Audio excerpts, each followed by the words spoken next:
Hey, what's going on YouTube? So this video is going to be about this week's weekly event, the Dwarven Forge. So for those of you who don't know how this event type goes, so basically you're trying to collect the currency, which in this case looks like is embers.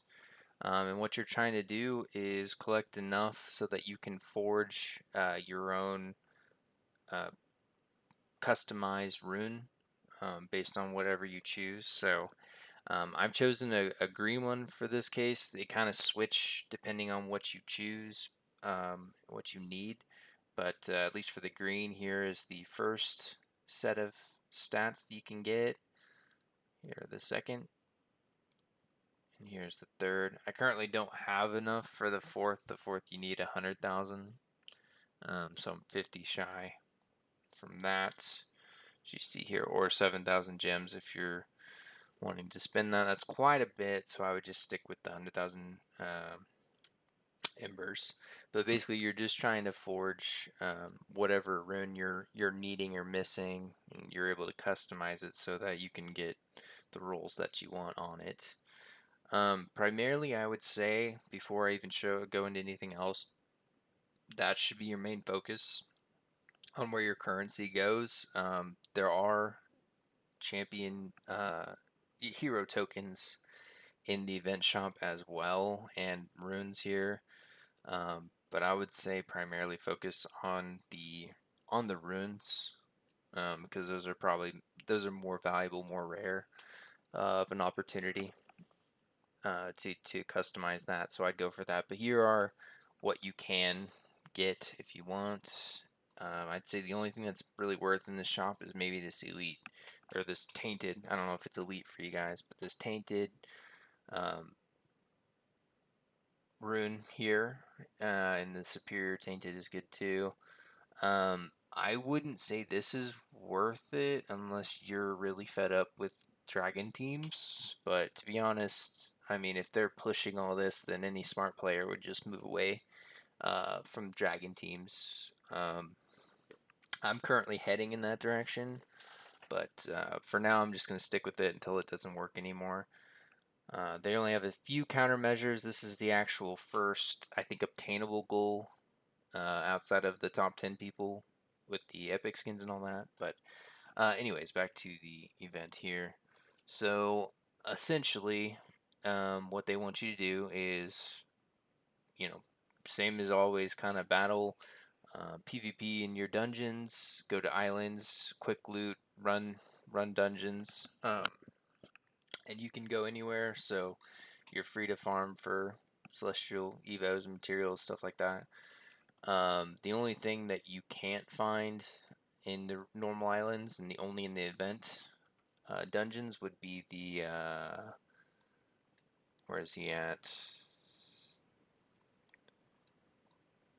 The forge right here can only be found at the event dungeons, and I think that's just one quest for you to get a rune. You think you have to defeat him 100 times, and then you get the rune. So that's about it as far as what you need to look out for. All the one more thing to note, I guess it says it in here. You are able to um, reset your rune. So if I wasn't content with this, I can just hit this reset right here. Sure, you want to reset the rune. You'll not lose your lock slots resetting. Okay. So basically you can reset it, and I can go back to the forge, and I can choose something else, and what it'll do is it'll let me go back through and choose what I want again up until where I was previously. So I can go all the way up to here, but I'm still needing to unlock the fourth stat. So keep that in mind. I need to reset mine back because I actually need it to be nature. But that's just a handy tip. So it's not, if you select it, you can't go back, because you can. Up until you finalize it, that is. So if you finalize it, that's it. That's all you can do. But up until then, you can go all the way up to this fourth stat and reset it completely if you need a different nature rune. And then it says all runes have a secondary stats like burning and chilling. So I don't know if that means on top of the force stat or what that means. Because usually the force stat is something like burning and chilling. So I'm curious to find that out myself. You can forge up to 10, which will take a lot of currency. So if you can get to that, then kudos to you. Outside of that, I think that is pretty much it. I would say since the Forge that took over the Evo Island, um, I think overall, if since it's just killing him 100 times to get a rune, I'd say probably go for just quick looting this one. There's nothing special that you get for defeating him, like gems or tickets or anything like that. So feel free to quick loot. Like I always suggest going for the 5 energy, but if you're crunched for time, you can go for the 20 energy, and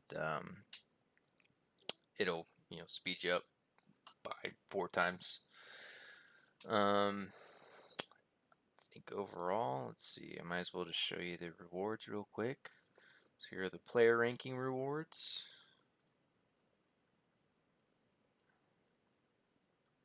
Go through that.